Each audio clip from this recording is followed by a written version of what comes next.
will unfold. Now, is one of the questions that we got that we can move on to is it a long and difficult process? And I want to talk about this because when you immediately, each adoption agency starts it differently. So I don't know how your adoption agency did it or not, but the way we did it was we had our social worker come to the house and talk to us and kind of give us an overview of how the process will be.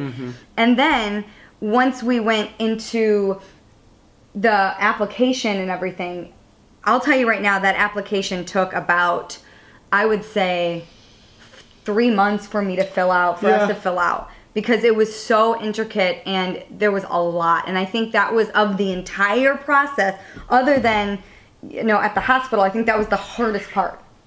Yeah, That was the hardest part because of all the questions. Yes, yeah. I mean, you have to know answers to questions that, I would, you don't really think about ever. Yeah, and it's almost, some you couldn't even, answer, it would be like, yes or no, and you're like, wait a second, I can't just put a yes or no on here or something like that.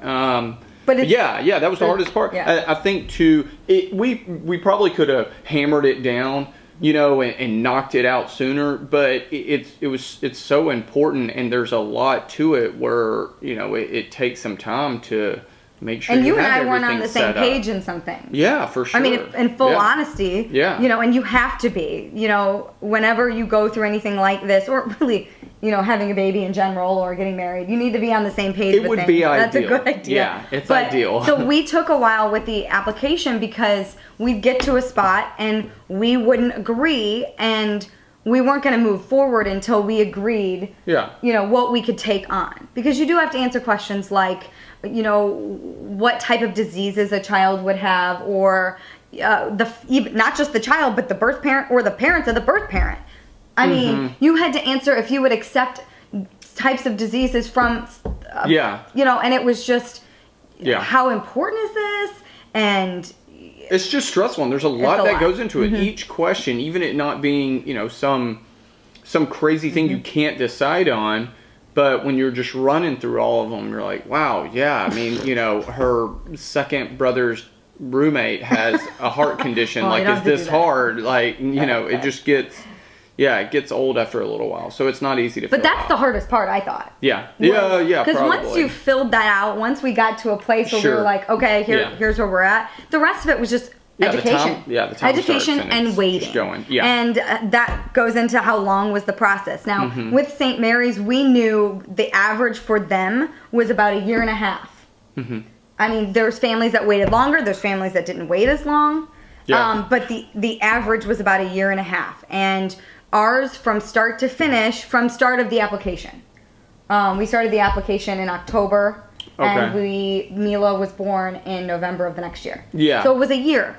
But if you talked just waiting, approved from DCFS, approved from our social worker from the adoption agency, it was April to November. So that's 7 months.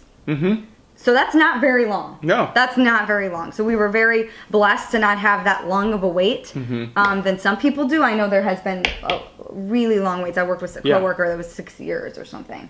So that's crazy. Yeah, that's crazy. But it was still a difficult process, I would say, because each step there's a part of it that's hard. The application was hard.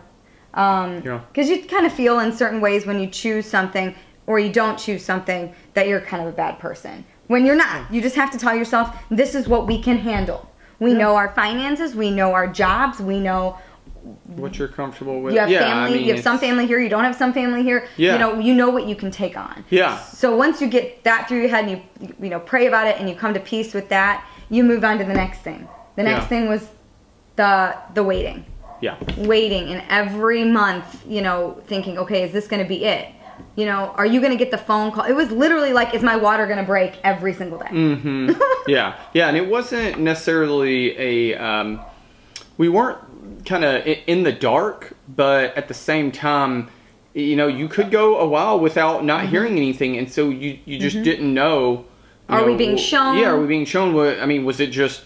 were there just zero other options out there? Were there just no moms coming in? Or, in a lot of the moms, they come in and they work with them for months before they even show them like your book or, you know, give them details. They counsel them, which is another thing that St. Mary's does. I don't know if all adoption agencies do that. Sure. Which was one thing I liked as well. Is they work with the birth moms to, I mean, because this isn't about, you know, us. It's about the birth mother and it's about the baby. And so making sure that they're mentally making the decision that's right for them. And, you know, because in the end, even if they did change their mind, which, you know, we didn't have to go through that, thankfully, but even if that happened, it's a good thing for a mom to not be separated from her child if it's meant to be that way. Yeah. You know, so you have to kind of learn that as well through this. But the birth, we want them to be in a good place. You want them to know what decision they're making is the best decision.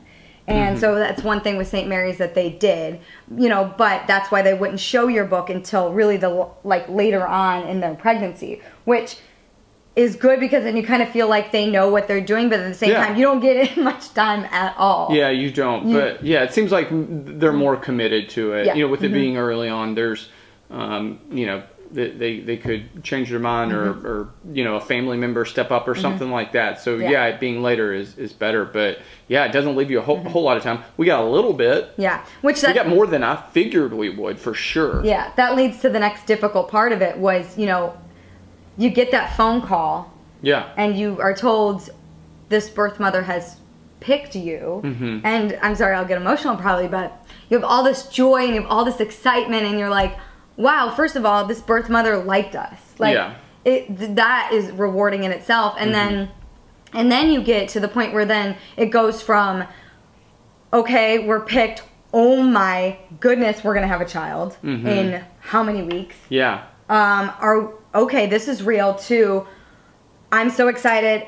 I hope they don't change their mind. Don't get too excited. So you're on this like fine line where you know that this is not necessarily it, but you're so excited and you want to have that moment where, you know, when you're pregnant. Same thing with pregnancy. You don't know if anything's going to happen throughout pregnancy. Yeah, sure. And so you don't want to be too excited and too like, and then something happened and then you not only have to deal with that heartbreak, that loss, but then other people see it, and I'm a big thing about people seeing me in a bad place. I'm not good with that. So that's part of the difficult. I don't know if that was as difficult for you as it was for me, because that part was that, and we didn't have to indulge that for very long because she did come early. Yeah, it was supposed to be 6 weeks from when we found out, and it was 3 weeks. Yeah, I feel like we got super lucky though, because I was 100% sure it was going to be one of those like, hey, baby's at the hospital. Can you be here in 3 hours? Dead said that it was like, you know, like a Friday afternoon or something, and they're like, hey, get to the hospital. So I was happy about us having a little bit of time, but yeah, you're spot on. It was great for us to get as prepared as we could, but at the same time, it leaves a window open on, you know, them changing their mind or just them something happening with the baby. It sounded like everything was as good to me as good as it could be with, you know, prenatal care and just the baby and all that stuff. So I wasn't too worried about that, but you just never know. And I'll have to say, it was scary. Yeah, that we did some education. We did like a few round table things where we went and listened to people from St. Mary's who had gone through this. And I'll tell you that, first of all, we hit the jackpot in regards to a birth mother, I think. Yeah. Oh my gosh. So. And in regards to the person she is and how seamless and easy the process was for us overall. Yeah. Because we've heard some, not all of them are like that. And so I will say that. And it could be different for you if you go through this process. But overall, just, I mean, it was easier. I think I was in... most birth moms are, you know, great to work with or whatever. Your relationship's really good with them, and you're happy, you know, that y'all came together and they're good to you know, be around and all that other stuff, whatever. But it just seemed like to me, I kept thinking the worst case scenario on pretty much everything. Well, yeah, and so, I think that's anyone. And so with getting, with getting her, it's like, oh my gosh, it's just, it's a lot of stress off your shoulders to be like, when's the ball gonna drop? Yeah. Yeah, but then, you know, this part's hard because I think it was probably the most difficult process was when you're in the hospital, you know, and, sorry. Her worst day is your best day. Yeah. And having that and knowing, because, you know, this person isn't just, oh, giving us a baby. This person is a person. And we will love her forever.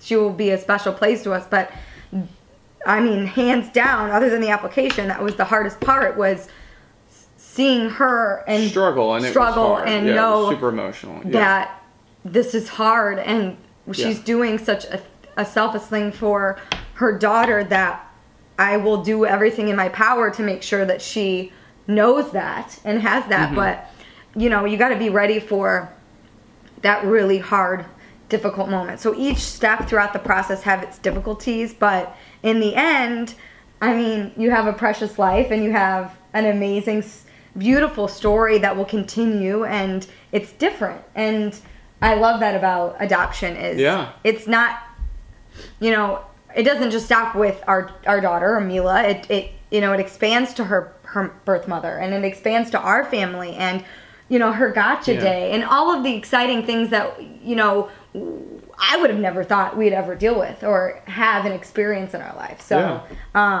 you know, that's in the answer to that question. The good outweighs the bad, but there's you need wine. Yeah. Why not? You need to talk to each other and be on the same page. Yeah, as much as you can, for sure. Yeah, I mean, I think that it makes it a lot easier, you know, going through it together. We've had a couple of questions, several questions about the cost, and we're going to do another blog on this later on with people from St. Mary's that kind of can give a little bit more background in this, but I do have on the tab to learn more, lots of links about adoption tax credits and grants that you can apply for. There's a whole bunch of information you can go and read, but, you know, we're going to have a lot more about our process. We've talked a lot tonight about the surface of everything, but we have more questions that are coming in, and we're going to make this a community, do a couple YouTube live question and answers with a panel of birth parents from St. Mary's that have a completely different story than us. So I'm really excited about some of the things that we have going on, but thank you for, you know, hanging out with us and following the journey of our adoption. So it's pretty cool. Yeah, stay tuned. I think it's good. I think it can help a lot of people, and it's fun to share. So yeah. Cheers. Yeah. Cheers. Cling, ching.